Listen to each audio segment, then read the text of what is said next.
মানে আজিৰ দিনটোত মই আপোনালোকক এটাই কথা ক'ব পাৰো যে আমাৰ বিৰোধী দলসমূহে আমি ভূপেন বৰাক কোনো পধ্যে আমাৰ শিবিৰৰ পৰা যাবলৈ নিদিওঁ। ভূপেন দা মোৰ নিজৰ দাদাৰ নিচিনা, মোৰ অভিভাৱক। ভূপেন দাই যদি আমাক বিৰোধী দলবিলাকৰ পৰা মোক কয় যে তহঁতে দুটাহে খেলিব পাৰিবি চিট, তে দুটাই খেলিম। আমাৰ ৰিলেশ্যন তেনেকুৱা। ভূপেন দা মোৰ উপদেষ্টা হয়, ৰাজনৈতিক উপদেষ্টা হয়, মুখ্য উপদেষ্টা এজন মোৰ। মই যিকোনো সংকটত পৰিলে, ৰাজনৈতিক সংকটত পৰিলে ভূপেন দাৰ লগত কথা পাতোঁ।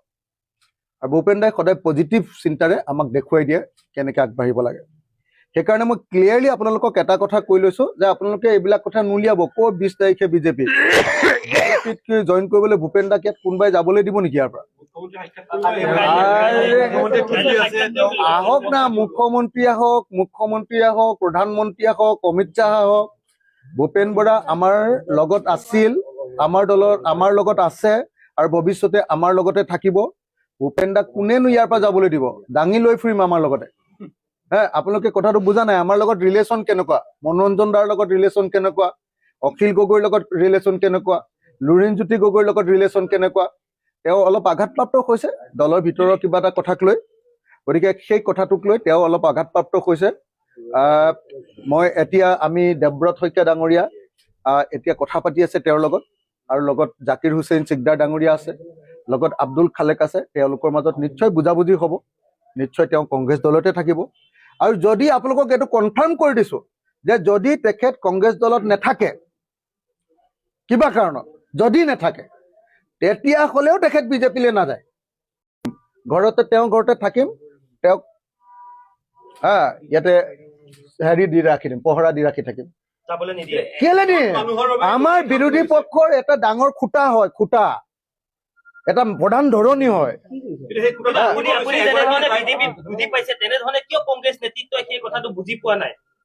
মানে সেইবিলাক কংগ্ৰেছৰ ভিতৰৰ কথাটো না দাদা, আমি ক'ব নোৱাৰো, আমি একো ক'ব নোৱাৰো। সেই কংগ্ৰেছৰ ভিতৰৰ কথাটো আমি একো ক'ব নোৱাৰো, সেইবিলাকত আমি মাত নামাতো। কিন্তু আপোনালোকে নিশ্চিন্ত হৈ থাকক যে ভূপেন বৰা বিজেপিলৈ নাযায়। যদি ভূপেন বৰা বিজেপিলৈ যায়, তেতিয়াহ'লে ভূপেন বৰাক মই যাবলৈ নিদিওঁ, মই সাৱটি ধৰি ৰখাই দিম। আপোনালোকে টেনশ্যন নল'ব, মই কৈছোঁ নহয়। খালি আপোনালোকে এনেই বাতৰি উলিয়াই নাথাকিব। আমাৰ বিৰোধী পক্ষৰ এজন ডাঙৰ লিডাৰ, তেওঁক বিজেপিলৈ যাব এইটো নকৰিব। আপোনালোকে সেইটো নুলিয়াব। যদি দৰকাৰ হয়, মই আকৌ কৈ দিলোঁ, যদি দৰকাৰ হয়, যদি কংগ্ৰেছত তেওঁ নাথাকেই, তেতিয়াহ'লে তেওঁক আমাৰ গোটেই বিৰোধী দলবিলাকৰ আটাইতকৈ ডাঙৰ লিডাৰজন বনাই দিয়া হ'ব, আটাইতকৈ ডাঙৰ বিৰোধী দলবিলাকৰ। আৰু যদি তাৰ পাছতো তেওঁ যদি অসন্তুষ্ট হয়, তেতিয়াহ'লে আমাৰ ৰাইজৰ দলৰ সভাপতি পদটো মই তেওঁক এৰি দিম, কিন্তু ভূপেন বৰাৰ নিচিনা এজন মানুহক, ইমান অভিজ্ঞ মানুহক, ইমান দিন ধৰি যুঁজ বাগৰ কৰি থকা মানুহক, সন্মানীয় মানুহক আমি কেতিয়াও এনেকৈ আঁতৰি যাবলৈ দিব নোৱাৰো। এই কথাটো আপোনালোকে মনত ৰাখিব। মই আকৌ কৈ দিছো দেই, একদম কোনো পধ্যে কোনেও নুলিয়াব যে ভূপেন বৰা বিজেপিলৈ যাব। বিজেপিক আমি ইয়াত একদম সোমাবলৈও নিদিওঁ।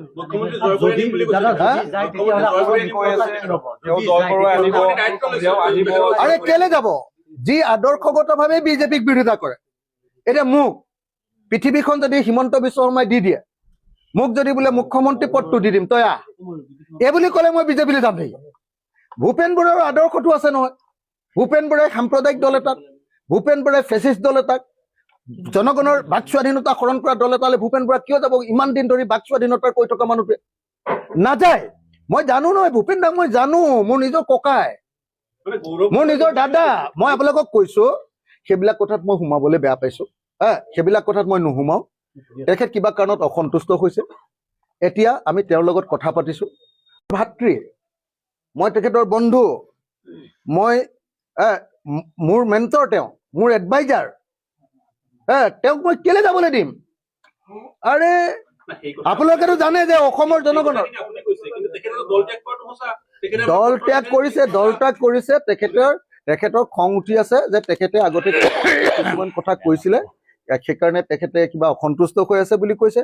এতিয়া মই নিজে শুনি আছো যে এতিয়া হেৰিও ইয়ালৈ আহিব, কি কয় জিতেন্দ্ৰ সিঙো অহাৰ কাৰণে ফোন কৰিছে, মই নিজে শুনি আছো। জিতেন্দ্ৰ সিঙো আহিব, নিশ্চয় কংগ্ৰেছ দলত ৰাখিব পাৰিব। আৰু যদি ৰাখিব নোৱাৰে তেতিয়াহ'লে আমি আছো না, ভূপেন দাক ক'ত যাব দিম নেকি? মই ভৰিটোতে ধৰি থাকিম নহয়, মই হাতখনতে ধৰি থাকিম নহয়, যে ভূপেন দা ক'ত যায় আপুনি, ক'ত সাম্প্ৰদায়িক দললৈ যায়, এনেকৈ ক'ম নহয়। আপোনালোকে নিশ্চিন্ত হৈ থাকক, খালি এতিয়াই উলিয়াই নিদিব, এনে ভূপেন দাৰ ডিছক্ৰেডিটেড নকৰিব। ভূপেন দাক আপোনালোকে সাম্প্ৰদায়িক দললৈ যাব বুলি প্ৰচাৰ কৰি নিদিব, খালি ভূপেন দা নাযায়। আৰে মোৰ কনফিডেন্সটো চাওক না, এনেই মই ভিতৰৰ পৰা সোমাই আহি এনেই ক'ব পাৰিম নেকি তেনেকে?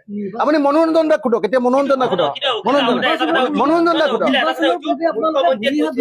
ভৱিষ্যতবাণী কৈছিলে যে ভূপেন বৰা সভাপতি হৈ থাকোতে সভাপতিৰ পৰা আঁতৰাই দিব, সেইটো হ'ল। দ্বিতীয়তে কৈছিলে যে নিৰ্বাচনৰ আগত ভূপেন বৰা বিজেপিলৈ যাব। আজিও হিমন্ত বিশ্ব শৰ্মাৰ কথা যদি ইমান যদি হয়, তেতিয়াহ'লে এই গুজৰাটত যে হেৰি কি পানীৰ পাইপে যে হেৰি গৈছিলে, কি কয় মুছলমানৰ যে তেজ গৈছিলে, এতিয়া গৈ আছে নে নাই? যদি হিমন্ত বিশ্ব শৰ্মাৰ কথাটো আপোনালোকে ইমান শিলৰ খুঁটি বুলি ভাবে, গুজৰাটৰ পানীৰ পাইপেদি এতিয়া হেৰি গৈ আছে নে নাই?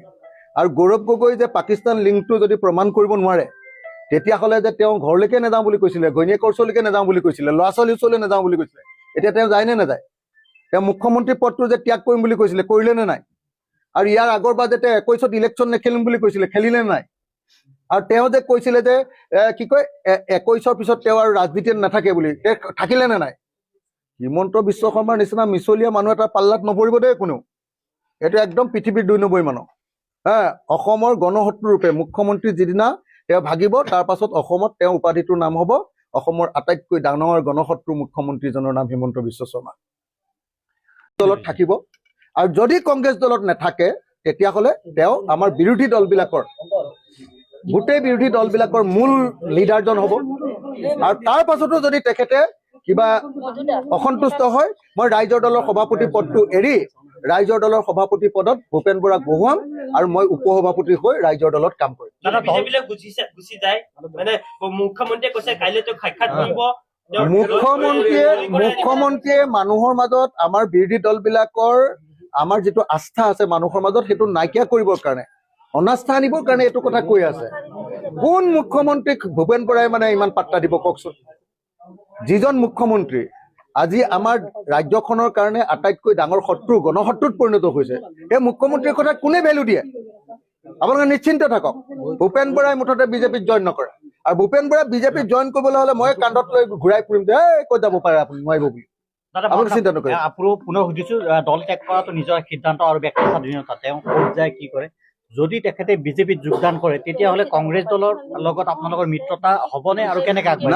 নাই, মানে মই যিটো জানো, আপোনালোকে মিছা কথা কৈ লাভ নাই। কোনোবাই আপুনি নিউজ লাইভে এইটো কেতিয়াও নিউজ নুলিয়াব যে আমাৰ ভূপেন বৰা গৈ বিজেপিত সোমাব। ভূপেন বৰা বিজেপিত নোসোমায়, কনফাৰ্ম। আমি বিৰোধী দলসমূহৰ পৰা, আমাৰ আঞ্চলিক দল আৰু আমাৰ বাওঁপন্থী দলসমূহৰ পৰা আমি ভূপেন দাক সাক্ষাৎ কৰিবলৈ মনোৰঞ্জন দাৰ মই আহিছো। মনোৰঞ্জন তালুকদাৰ CPIMৰ বিধায়ক, সন্মানীয় আমাৰ অসম বিধানসভাৰ জ্যেষ্ঠ বিধায়ক মনোৰঞ্জন তালুকদাৰ, আৰু মই ৰাইজৰ দলৰ সভাপতি হিচাপে আজি বিৰোধী ঐক্যমঞ্চৰ তৰফৰ পৰা, বিৰোধীসকলৰ তৰফৰ পৰা ভূপেন দাক সাক্ষাৎ কৰিবলৈ আহিছো। ইতিমধ্যে অলপ সময় কথা পাতিছো। আপোনালোকে নিশ্চিন্ত হৈ থাকক যে ভূপেন দা আমাৰ মাজৰ পৰা আঁতৰি নাযায়।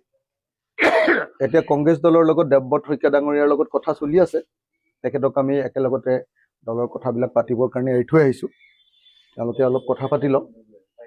কিন্তু যদি কিবা কাৰণত কংগ্ৰেছত যদি সংঘাতো হয়, তথাপি মুঠতে আপোনালোকে এইটো বস্তু কোনেও নুলিয়াব যে ভূপেন দা বিজেপিলৈ যাব, এনেকুৱা ধৰণৰ কথা কোনেও যাতে নোলায়।